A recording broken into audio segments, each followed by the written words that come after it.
Bienvenidos a la unidad 3, donde vamos a hablar sobre el sistema inmune adaptativo. En esta primera clase vamos a empezar a definir ciertos conceptos como antígenos, determinantes antigénicos y vamos a revisar algunos ejemplos de reacciones cruzadas o de antigenicidad cruzada. Hemos revisado que el sistema inmune innato reconoce a un número limitado de microorganismos, pero para ello pues es necesario que sepamos cuál es la definición de antígenos. Ya también habíamos revisado que el reconocimiento por parte del sistema inmunológico se refería a ciertos componentes en la estructura de los microorganismos. Sin embargo, no solamente esas estructuras presentes en los microorganismos se consideran antígenos. Por lo tanto, aquí vamos a definir qué es un antígeno. Un antígeno se conoce como todo agente extraño que sea reconocido por el sistema inmunológico. Como lo mencioné, no solamente son antígenos microbianos, vamos a clasificarlos en dos tipos. Los que ya conocemos, que son antígenos microbianos, como los derivados de las bacterias, de los virus y de los hongos, y los que se consideran antígenos no microbianos, que aquí vamos a hacer tres subclasificaciones. Los primeros son antígenos de superficie celular, los autoantígenos, y podemos englobar una categoría en donde vamos a definir que son otro tipo de antígenos. Por ejemplo, los antígenos que provienen de los alimentos o de otros componentes, no necesariamente biológicos.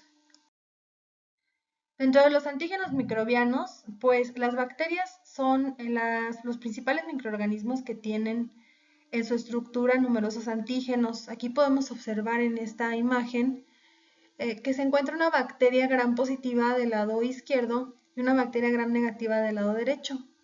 Como lo mencioné anteriormente, nosotros ya vimos que el sistema inmune innato reconoce ciertos componentes de las bacterias.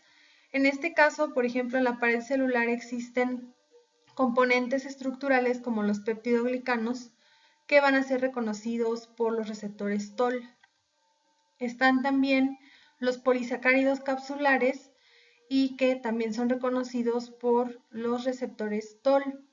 Así también el pili y las fimbrias de las bacterias son reconocidas por el sistema inmune. Recordemos que el pili es un conducto que tiene las bacterias, que se une a otras bacterias para inyectar su genoma y realizar un proceso que se conoce como conjugación.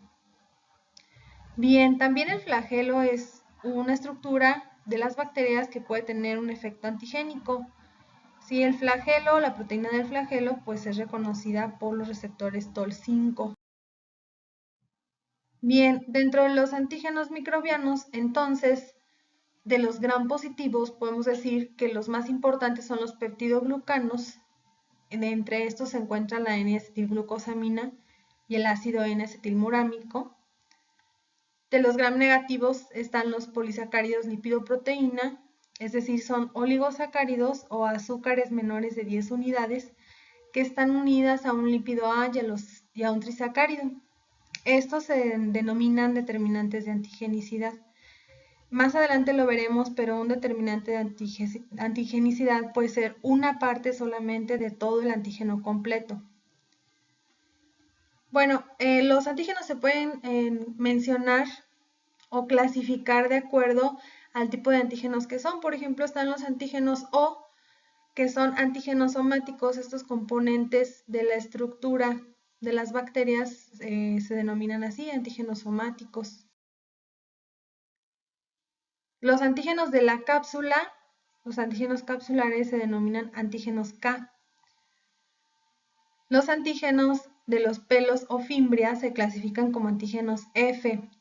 Es muy importante mencionar que el sistema inmune, al liberar anticuerpos, estos anticuerpos van a funcionar como opsoninas.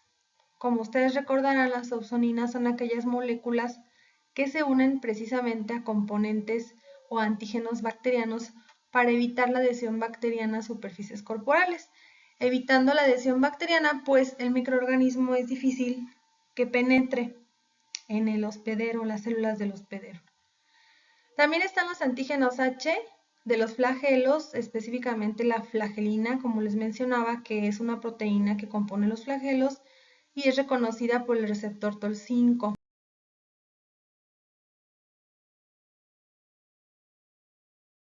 Los antígenos microbianos están unas proteínas que se encuentran localizadas en la superficie bacteriana y forman poros. Estas proteínas se denominan como porinas.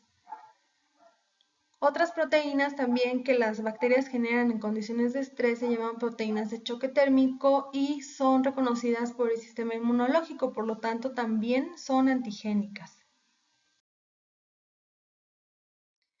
Nos encontramos también con que los virus tienen ciertos antígenos. ¿Sí? Recordemos que existen estructuralmente dos tipos de virus, los virus desnudos y los virus envueltos.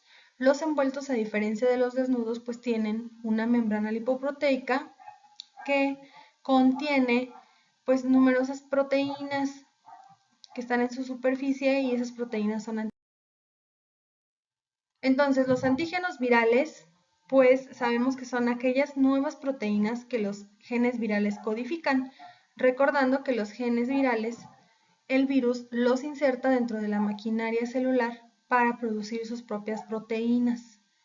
Entonces, luego, estas proteínas son transportadas a la superficie de las células infectadas, de las células del hospedero que son infectadas. Así, estas proteínas, que son recién sintetizadas por esta maquinaria celular, pues son proteínas que causan reacciones inmunológicas y se conocen como antígenos endógenos. Otro tipo de antígenos microbianos pues son aquellos de los hongos, los protozoarios o los gusanos, principalmente sus componentes.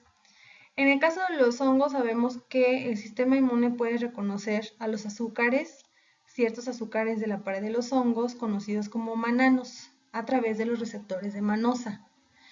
De los protozoarios o gusanos realmente no se conoce si los receptores TOL pueden ser específicos para los componentes de estos organismos. Sin embargo, sabemos que reconocen proteínas, carbohidratos, lípidos y ácidos nucleicos, aunque sus reacciones no son tan fuertes para generar respuestas específicas. Lo que sí puede pasar es que en el caso de los helmintos, pues el sistema inmune ayuda a evitar la adhesión y el helminto puede expulsarse más fácilmente. Dentro de la siguiente clasificación tenemos a los antígenos de superficie celular y estos pueden ser definidos como moléculas de origen proteico, carbohidratos, lípidos o glucoproteínas que se encuentran en la bicapa lipídica de las células. El ejemplo más característico son los antígenos de la superficie de los eritrocitos, que también conocemos como antígenos de grupos sanguíneos. Esto es muy importante de manera particular porque cuando estos antígenos son inoculados en un animal de una especie diferente o de un grupo sanguíneo diferente, pues se va a generar una inmunoreacción. Todos los antígenos de superficie celular están contenidos en un sistema de clasificación que se denomina grupo de diferenciación o por sus siglas en inglés CD.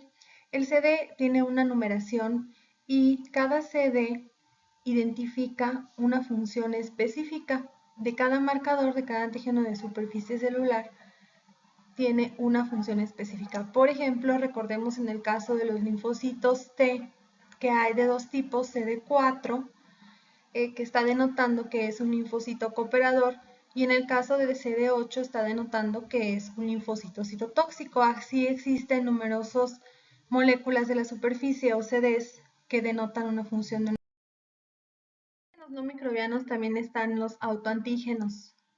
Los autoantígenos son aquellos antígenos propios del hospedero que pueden causar reacciones autoinmunitarias y podemos definir estas reacciones como aquellas dirigidas contra las células normales del cuerpo, ¿verdad? Entonces, estos autoantígenos pueden ser moléculas precursoras de ciertas hormonas, pueden ser componentes estructurales como lípidos complejos, pueden ser componentes intracelulares como proteínas mitocondriales. Entonces, todas aquellas componentes o moléculas del propio hospedero que generen reacción, pues se llaman autoantígenos. Dentro de los antígenos no microbianos podemos describir a aquellos de origen alimentario, algunos polvos inhalados con partículas extrañas que contengan polen o esporas, Incluso las vacunas se denominan como antígenos no microbianos. Además, también los trasplantes o los tejidos que son inoculados o incorporados de una especie a otra o de un animal a otro también se le denominan antígenos no microbianos. Ahora vamos a ver qué son los factores de antigenicidad, es decir, para que un antígeno pueda ser reconocido por el sistema inmune, al menos debe tener estas 4 características, debe cumplir con estas características. Una es el tamaño, la otra es la estabilidad, la complejidad y el carácter de extraño. En el caso del tamaño, se sabe que las proteínas que son ajenas al hospedero son los mejores antígenos, recordando que también ciertas proteínas que son propias del hospedero pueden generar inmunoreacciones. Para que estas proteínas puedan ser antígenos deben cumplir con una característica, deben ser mayores a 1000 daltones. En el caso de los carbohidratos simples, estos no son antigénicos, pero los complejos, es decir, los que están unidos a proteínas, sí pueden ser antigénicos. Los lípidos se consideran como antígenos débiles, pero también cuando se vuelven más complejos, es decir, se pueden unir a proteínas o carbohidratos, pues entonces se vuelven mucho más estimulantes del sistema inmune. En el caso de los ácidos nucleicos de los mamíferos, se degradan con rapidez, por lo tanto se consideran antígenos. Respecto a la complejidad, cuando más complejo sea un antígeno, es más inmunogénico. Por ejemplo, los lipopolisacáridos bacterianos, que son compuestos bastante complejos y diferentes a las células del hospedero, por lo tanto generan reacciones. También existe el componente de la estabilidad. Mientras un antígeno sea más estable, pues también va a ser mucho más fuerte inmunogénicamente. En el caso de antígenos como la gelatina y la flagelina, que son débiles establemente o tienen poca estabilidad, pues son antígenos más débiles. Mientras más diferencia exista entre un antígeno extraño y uno propio del animal, pues entonces la intensidad de la respuesta inmunitaria va a ser mucho mayor. Por ejemplo, un injerto de riñón de un animal a otro no emparentado de la misma especie va a experimentar rechazo en un lapso aproximadamente de 10 días o incluso un poco menos, aunque se utilicen fármacos para controlar el rechazo.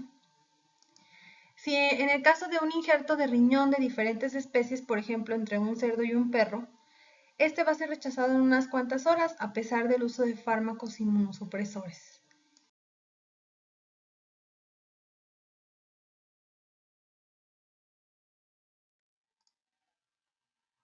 Existen ciertos componentes como los polímeros orgánicos inertes que no van a desencadenar reacciones inmunitarias, tampoco los clavos de acero inoxidable y las válvulas. Término en la inmunología que se conoce como aptenos y es particularmente importante a la hora de hablar sobre inmunoreacciones. Como ustedes recordarán, las proteínas son los mejores antígenos. Sin embargo, solamente las proteínas que tengan un peso mayor a 1000 kilodaltones generan inmunoreacción. En el caso de ciertas moléculas con un peso menor a 1000 kilodaltones, no van a generar inmunoreacción. Estas moléculas pequeñas se van a conocer como aptenos. Sin embargo, si esta molécula pequeña se le une a otra molécula grande de origen proteico, que se conoce como molécula transportadora, va a formar lo que se conoce como epítope. En el caso de las moléculas transportadoras, un claro ejemplo es la albúmina. La albúmina es una proteína grande que se encuentra en un porcentaje de 70% en la circulación y es una proteína que transporta la mayoría de los fármacos y otras moléculas de interés clínico. Los epítopes también se pueden llamar epítopos o determinantes antigénicos y vamos a definirlos como estructuras específicas de los antígenos. Aquí podemos observar que tenemos moléculas de aptenos, o sea, moléculas pequeñas menores a 1000 kilodaltones. Estas se van a unir a moléculas transportadoras y van a formar un conjugado apteno-transportador, que ahora sí va a ser un inmunógeno. Tenemos algunos ejemplos en el caso de los aptenos. Por ejemplo, la penicilina es una molécula muy pequeña que no genera reacciones inmunogénicas por sí misma. Pero en el organismo, cuando es degradada a un grupo peniciloilo muy reactivo, forma un complejo con la albúmina que se llama peniciloilo-albúmina. Este sí es reactivo.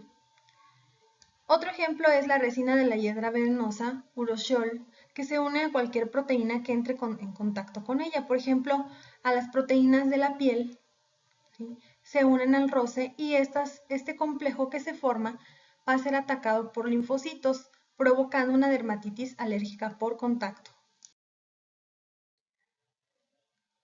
Dentro de los factores de antigenicidad están las reacciones cruzadas. ¿Qué es esto? Bueno, cuando el sistema inmune reconoce determinantes antigénicos similares o idénticos o moléculas no relacionadas, pero estos las va a reconocer el mismo anticuerpo.